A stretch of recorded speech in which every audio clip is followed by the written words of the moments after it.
So can everyone see the screen? Luke, are you able to see the screen okay? Yes. Great. Okay, so yes, so today we will talk about how to use acting and teaching, improvisation and acting while you are teaching, sort of in two different ways, how to do this within your teaching itself and how to use games involving acting and improvisation when in your activities. All right, so applying stage skills to the classroom. All right. Just bear with me a moment. The PowerPoint always takes a moment to catch up with the shared screen. All right, there we go. All right, so a bit about me. Again, my name is Bridget. I am living in a town just north of Boston, Massachusetts. I've been a Massachusetts resident my whole life. So a bit about my background, excuse the typo there. So I have a degree in performing arts as well as education. I have been working in summer camps and after school programs for the past several years. I've been working with kids of all ages from 2 to 3 years old to up to 16, 17, 18 years old. Mainly, I have worked with elementary age students. Currently, I work as an administrator and a teacher for a local after school program. Again, with elementary age students, so kindergarten through fifth grade, or 5 years old to about 10 years old are the age of my students. Um, a bit about my personal background. I have been acting for several years. I started acting in local productions when I was about 7 years old. And I have been in many productions, musicals and non-musicals, and all sorts of aspects. I've worked backstage and I've helped write plays. So a bit of a mix there for my acting background. Um, I have a vocal background as well. I took voice singing lessons for several years. And as mentioned, I have a writing background as well, mostly focusing in playwriting. So, yes, that's a bit about me. Okay, so today we are going to talk about improvisation and acting in teaching. So we'll start with improvisation and we'll talk a bit about how to use this in the classroom and sort of how to translate improv skills while you teach. And then from there, we'll talk a bit more about teaching itself and how to use acting skills in the classroom, both as you teach and in their lessons. Okay, so the first rule of improvisation. Not sure if any of you how familiar you are with improv, but in case you aren't familiar, so improvisation is a type of acting, it's a type of theater where mainly actors are unscripted. They think on their feet, they're giving a situation, and they have to sort of go into it and just roll with the situation. Many times, improv is used as comedy. It's used for entertainment, but mostly in comedic form in particular. So there are many different types of acting games. One very famous one, a TV show that some of you may be familiar with, is Whose Line Is It Anyway? That is full of improvisation. And so, as an improv actor, the first rule is always say yes, yes, and that is rule number one. So, for example, if you have two actors and you give them a scenario such as, okay, you're at the beach, go. And they start acting out a scene, and one says, oh, that's a really nice surfboard you got there. And if someone else says, I don't have a surfboard, right there, they just killed the scene, is what we say.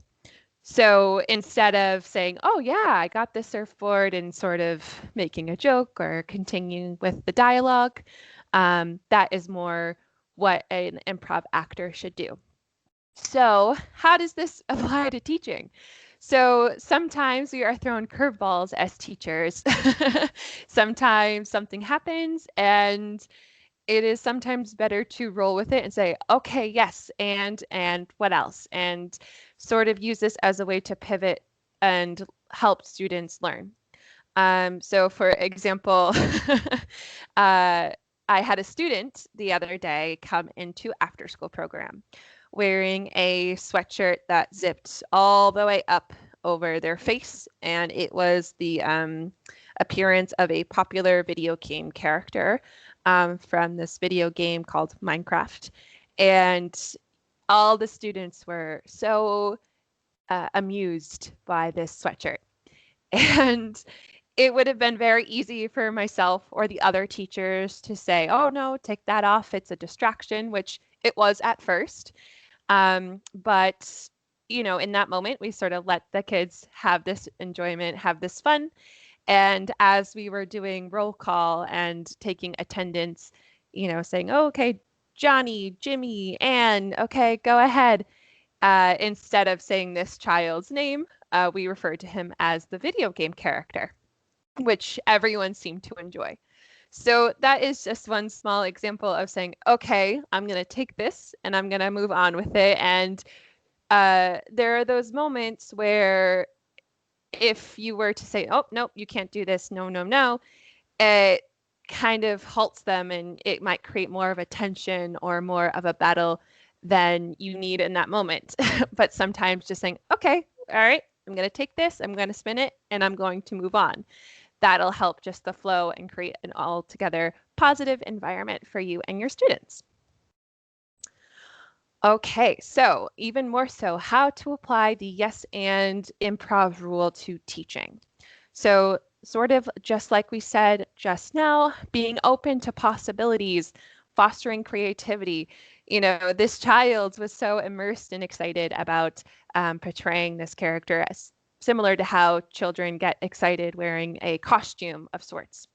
And he was excited to share this interest with others at that moment. So sort of fostering that, okay, yep, this is good. Again, creating a safe environment. Like, okay, yes, you can share that here. That is a good time to share. Also, sometimes when you are thrown a question or a new idea from your students, it is a way to kind of take as a learning opportunity. So you can always take this, okay, yes, we can talk about that and go forward. An example with that today, actually, I was with a group of students and we were doing some trivia right before we were about to dive into the next part of our day. And one of my students, she raised her hand and said, oh, I actually want to share something. And while it wasn't a time where we were necessarily doing a share, I said, okay, great. And she actually was able to provide us with some really fun scientific facts. And all the kids, got really interested. And it was a really great moment for us as a community to sort of hear her out. So just kind of taking the yes, okay, we can go with this. So some things to keep in mind to try to not do. And, no one's perfect. And sometimes we have days where, we might say, oh, I could have taken that as a learning opportunity, or just to not manage a situation, and try not to be closed-minded and try not to use negative language. Sometimes you might have a particular idea for activity and it might not be going in the direction that you were necessarily hoping for. So instead of saying, nope, that's wrong, that's incorrect, you might just say, okay, actually, this was actually very creative, or, oh, I really liked how you did it this way instead of that way. And sort of shifting that mindset and using those improv skills, say, okay, yes, and how can we further this process from here? How can we learn more? What's next? And going from there. So sort of going along with that. So I want you to imagine for a moment that you have a train on a train track. So the train is the lesson or the activity, whatever you are doing with your students. And the destination is your learning objectives, whatever you are hoping the students will gain from this, whether it's learning grammar or whether it's learning a new skill or practicing a skill, whatever that might be in your lesson. Now, the tracks are the different ways to get there. We all learn differently. Some are visual learners, some are more kinesthetic learners. Everyone learns a little differently, and we all might, understand direction a certain way. And just as we were saying a moment ago, there are different ways to kind of go on these tracks and how we might move through these lessons, and that is completely okay. Um, as long as they are going toward that learning objective, their destination on their train, great, that's okay. However, we want to look out for our train getting derailed, and we want to avoid that altogether. So what that might look like is, it might come out in behavior or behavior management. So kids might be getting, way too carried away or just taking it in a whole different direction. Maybe they get way too silly, or maybe they get way too competitive with each other and the lesson stops being productive. Maybe they get into an argument and, they get too carried away or upset that they're having a hard time learning and really being in that safe, positive environment that we've set up for them. So how do we keep them on track? We have a plan B. So there are different ways that this might look. So sometimes you just need to pause yourself as a teacher or even yourself with students. Just take a moment to breathe and reset. That's completely okay. So having another plan. So maybe one of your supplies breaks, or maybe you're using a piece of technology and it doesn't work. Maybe you can't connect to the internet and you were planning to show a video. So that's okay. These things happen. You have to kind of use your yes and accept the situation and kind of move forward with what you have in front of you. So when things aren't going to plan, so pause, kind of survey the situation, think of your train tracks, think of your destination, and say, how can I continue to do what we were planning to doing, but not in the way I was hoping to do it? So this is when a backup activity might be really good. And it's always good to have your toolbox of sorts, just in case, you really are at a loss for the moment or need to regroup yourself or need to help your students regroup. This can be a range of things from talking, from doing things like trivia, or just kind of having the students pause. Maybe the students need to, draw instead of write, or maybe they need to stretch instead of sit. There are different tools that you can use to kind of help everyone regroup and take a mental break or a physical break, so then you can move forward and be productive in the lesson. So part of when these trains kind of derail, some of it is fueled by students' reactions. Students might say things like, I can't do it. There's no way I'm doing this. Absolutely not. You can't make me, things like that. So it's very easy to get frustrated with students and say like, oh no, you can do it, come on. So what they kind of need in this moment, there's usually a reason why they're feeling this way. So kind of sort of saying, all right, well, why can't you do it? Why not? And it could be a range of reasons. I'll share another story. I taught theater at a summer camp a few years ago, and we would do scripts together, and I wanted all the students to participate in these scripts. We would do small plays throughout the week, and we would work on it during our session at camp. And I had this one student, and he was very against participating as an actor. I was like, I can't do it. No way, no way. And I said, well, how come? Why can't you do it? And I'll be honest, initially my reaction was, he just doesn't think that, this isn't his thing. So he was a child who really loved sports. He didn't really have an interest in things that were more artsy. So I had assumed that he just kind of was really just uninterested, and that was that. It turns out that he had had an experience at school where he was felt as if he was forced to do a play, and he had to speak in front of either his class or his school, and it was very embarrassing for him. I think he messed up his lines or something to that effect, and he was really embarrassed and he felt like he was laughed at. So as you can imagine, this is something that had since caused him much anxiety. So I listened to him and I said, okay, I understand, and I'm not going to make you do anything you are not comfortable with. That's not my goal as your teacher. I don't want to make this experience even more anxiety provoking for this child. So I said, okay, so let's make a new plan. I want you to do something that's going to help our performance. So instead, he made programs for the students, wrote their names, wrote their parts, made them for our audience, which were other campers. And he was able to participate in our theater session, but also in a way where he felt comfortable, where he felt safe, and he was able to meet our lesson goals in that environment. So we made a plan and worked together and said, in my head, I didn't want to let him off the hook. And I said, I know you probably want to do other things, but we still got to do something that has to do with theater. So let's make a plan.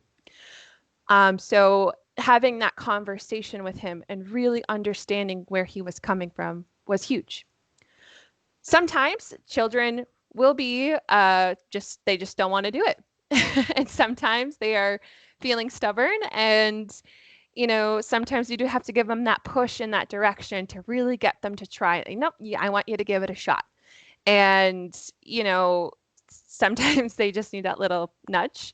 And you should kind of take the temperature of the situation to see if they're a child who needs tough love versus a bit of comfort, and what that looks like, and making a plan with them from there. Encouragement also goes a really long way. So for students, mostly all students respond to positive reinforcement, positive energy. So encouraging, say, you know what, I really think you can give this a shot. I really think you should try this. I had a student today, again, another example, who had a small stuffed animal of a pig.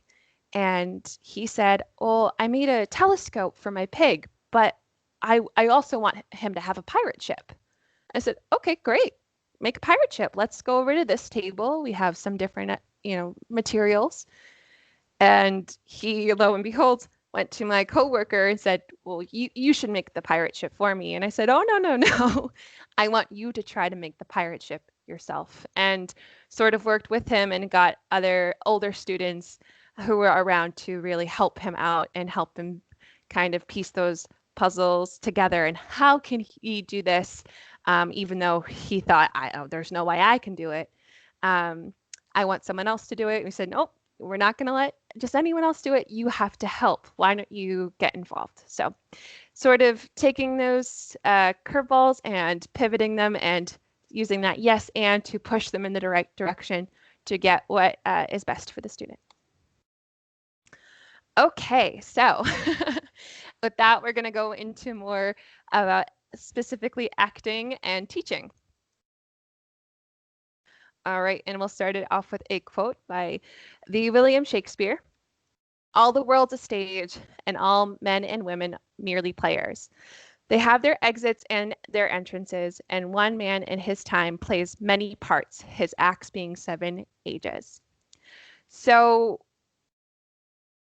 we can all think back to a time when we were students, when we were kids, we were in a class even, and kind of can empathize with where our students may be, being frustrated, being excited, being, anything in between. We have all been there. So this kind of made me think a bit about that. All the world's a stage. So we all have our different hats in life. We put on our hat to be a teacher. We have our hat to be a friend. So kind of using this as a metaphor to acting in everyday life, and even more so to teaching. So take a look here.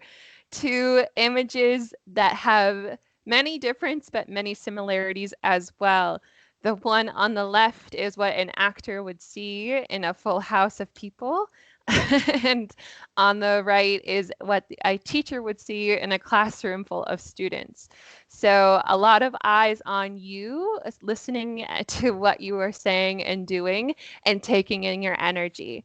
So this is just something that I thought of as I was coming up with this presentation, and really it made me smile a bit to really just say, wow, they are very similar in these two ways, where everyone's really absorbing what you are providing. And I thought that was pretty amazing.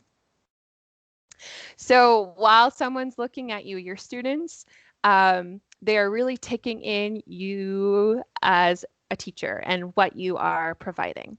So this comes through a different animated ways. So if you think of a teacher, they might have a lot of animation in both their physical body and their vocal. So to be an animated teacher and to sometimes really deliver points, our body language, even myself now, I'm gesturing a lot, I'm smiling. These really come through and speak to students. There's so much more that can be said through how someone's body is. If I had my hands by my side and, I was slumped, or I talked like this the whole time, might not be as exciting for you folks listening. This is the same for students. So they really take in every little bit of what you are putting out. And that is not only what you're saying, but how you are saying it. There are so many different ways that you can express yourself. And even just being more quiet or standing still can bring attention. Especially myself when I teach when I'm with kids, and I will start to gain attention, or maybe it's a time of the day where we're about to start, meeting together as a group. If I am really quiet and sort of talk softly and sort of drift into silence, they will notice and they'll say, oh, okay, it's time to start. So silence and stillness can be as expressive as being very loud, and sort of telling of what the students need to do. So there's a lot to think of when you are speaking and standing in front of a group of students. Okay, so this is an interesting metaphor that I have been taught as a teacher at camp trainings and other trainings throughout my career. It is saying to leave your baggage at the door. So this is also a common expression many people, I think, hear at the workplace. So this is sort of the idea of when you step into the classroom to try to take a break from what may be going on in your personal life, and in order for you to fully engage and be there with your students. And now this can be a big test to acting as well, because this idea of engaging something that's happening into another person's shoes to provide another purpose for these students. And I think this, it's a big conversation, I believe. And I think alternatively, it's something that can be really said to also understand where your students are coming from. Especially younger children, they don't have that, that thought to leave things at the door when they walk into your classroom or your program, whatever it may be. They are carrying things with them as they walk into your space, into the space you're about to be in together. And, there can be so much going on in their minds. Something that happened the other day, for example, I had a student who was very upset. And it appeared at first he was upset because he was losing in a game. And he was sobbing at one point. He was crying, and I had never seen him so upset. I've known this child for quite a few years now. And it was very surprising to me. And as we began to talk, he had so much on his mind, from his home, from his school day, all this stress that he was carrying. And he's about 8 years old. And I said, "Oh my gosh, you have no idea." And so kind of really being present and to be able to, connect with them and really see, okay, I see you. I see what's going on. And there's so much stuff that they might be bringing in with them. Being able to sort of fully understand, and connect with them and to help them with that and move forward or move about your day with them, can be very impactful. I've known teachers who will disregard, what students are trying to say and say, "Oh no, I'm really, I'm struggling," or, "Oh, this is happening," and say, "Oh no, no, no, no." And it's hard to see because, they might be telling you some very important information to help you understand where they're coming from. So using that compassion and empathy and putting on those hats, like we were talking about, to understand their shoes and put yourself in their situation, which is a big tool in acting itself, can really go a long way. Okay, so using empathy, emotion, and connection, in your teaching. So not only is it huge to have these skills to connect with your students, but to connect with your co-teachers, the material, and to connect students with each other. There are countless times I've seen, and known, teachers to sort of role play with each other what they hope to see from the students, whether that be walking in the hallways, to having quieter voices, to engaging in a lesson or an activity, and sort of helping out play out these scenarios. During conflict with students, between two students, sort of having them engage and kind of go through these different situations, is just like theater, sort of, okay, you're two people, and this is a situation similar to two characters, and there's something happening in their story. How can this play out? What are the different situations? And sort of kind of, engaging in that empathy and the emotion and really sort of highlighting what's going on can be so eye-opening, for everyone in your environment. Okay, so, acting, there's a lot of, you have to be very alert and what's going on. So one thing that you have to do in classrooms is getting attention of students. So how to engage in one-on-one and group settings. There's many different ways to do this. And again, using your animated selves, vocally and physically, is a great way to get student attention, whether it be in a group or one-on-one, and kind of using these different skills that we're talking about. Okay, so starting to talk a bit more about curriculum and lesson planning and the different things that go into this. So there are a lot of different things that you can use from acting to sort of plan for this. So like we said before, there are many different learning styles. There are many different ways to meet learning objectives. And how do you do this? Not one size fits all, sometimes. So really finding your own passion and kind of connecting with it and being able to share that with the students is a great tool, I think, to kind of help, ignite students' passion and creativity and their learning. So using your imagination and sort of exploring these different learning styles and how to kind of translate your lesson into these things. Maybe there's something, a learning objective that you can use art. Maybe you can take a grammatical lesson and make a play out of it to have them really understand the roots of what the grammar is. Um, kind of taking these ideas and just sort of exploring the different possibilities as a great tool. Acting, there's a lot of stretching the imagination, stretching yourself outside the box, and putting yourself into different shoes.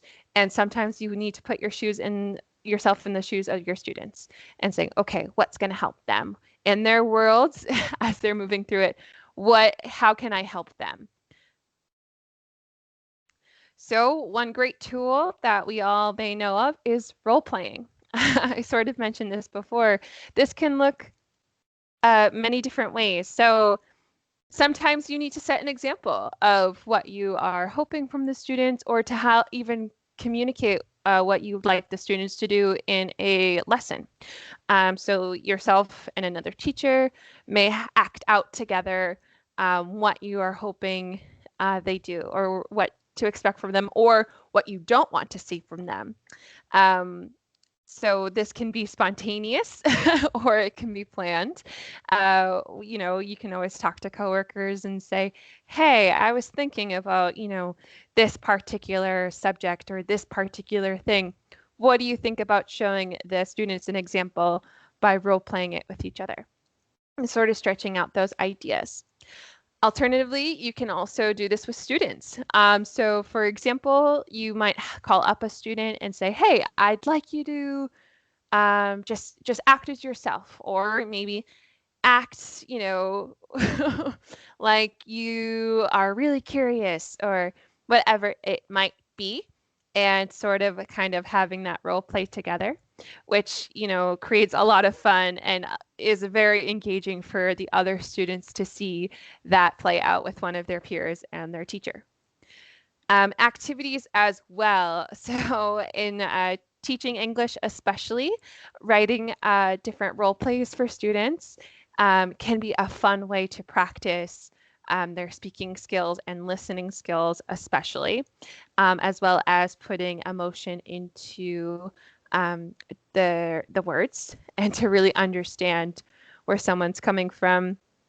And so writing these, or even having a pre-written exercise for them, can be very helpful in stretching this.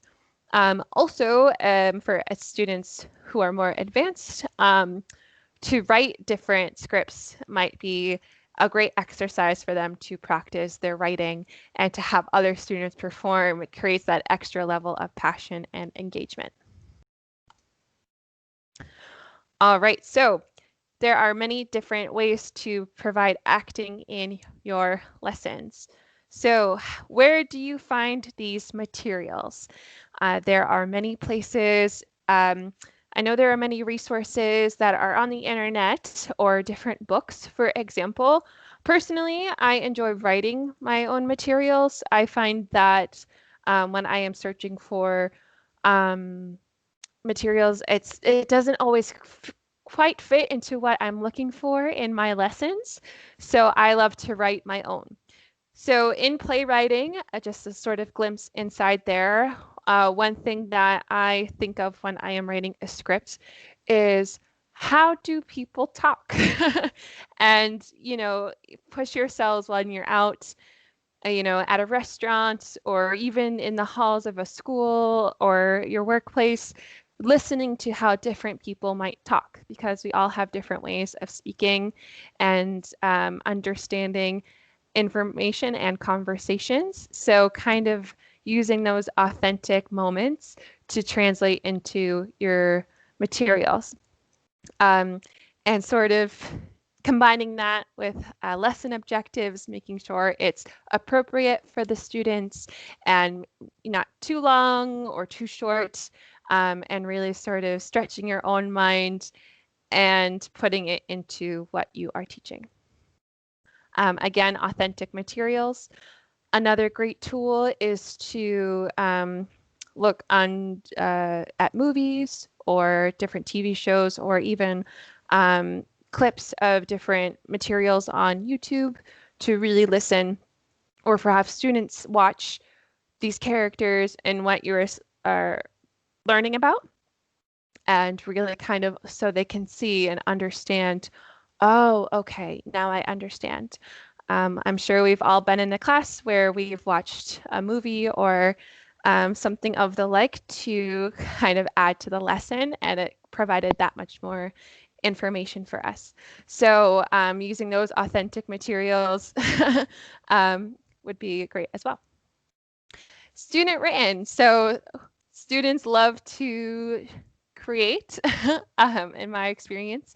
So even having, again, students write their own speech or dialogue or play, they might be hesitant at first, but once they really dive into it, they get very excited about this, and kind of taking it a step further and having students perform each other's work or even practicing it one-on-one.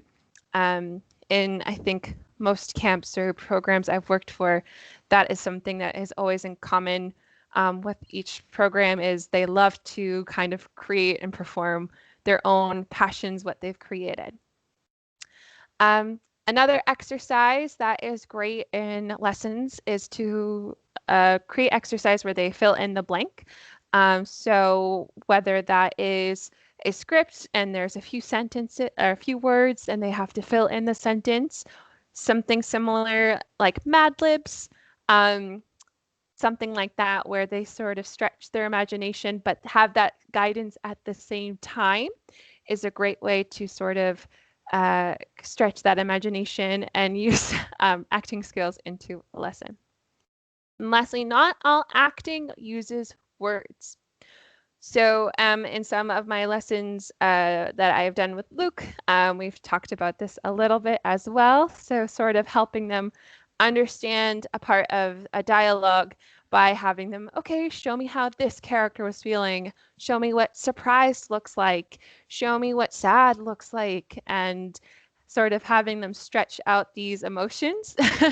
It can be a fun way to really engage each other.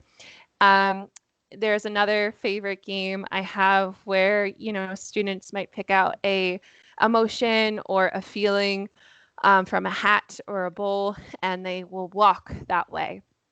I've done this with injuries, like, oh, okay, on their piece of paper, it might say you have a stomach ache. So they walk and they hold their stomach and might bend over and might groan.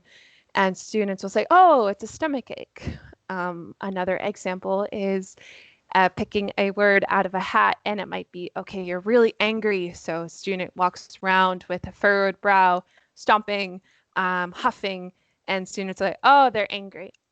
So not always does acting need words, and it can really help students to really connect what they're learning to the material without having to say it.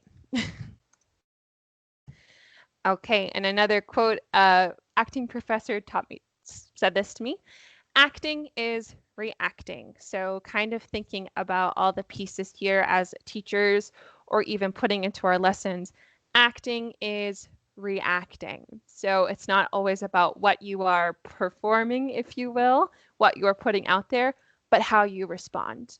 So circle that example are with the sweatshirt that zipped all.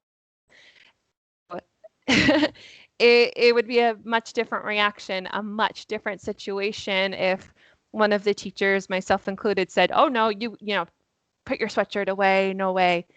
That is a reaction that might not have responded to as positively, would have changed the scene, if you will.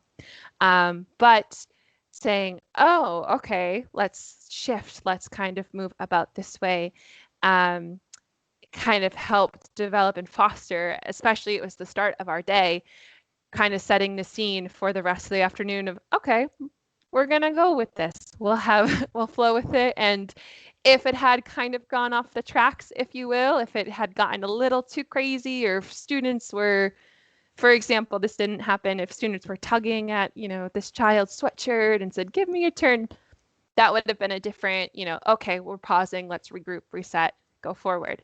However, it did not get to that point. We were able to kind of keep moving our train to its destination, and then we were able to go about our afternoon. Okay, and Leslie, so think of a teacher and think of how they may have reacted positively to you or negatively, or how the lesson itself had an impact.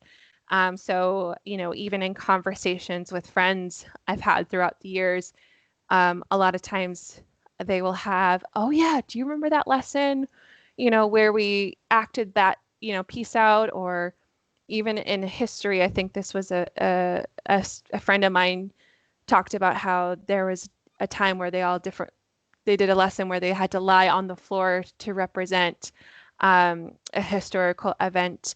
And, I think it had to do with war, and how that was so impactful. So kind of usually really using these lessons and these powerful experiences to really create an impact on your students. And alternatively, negative reaction.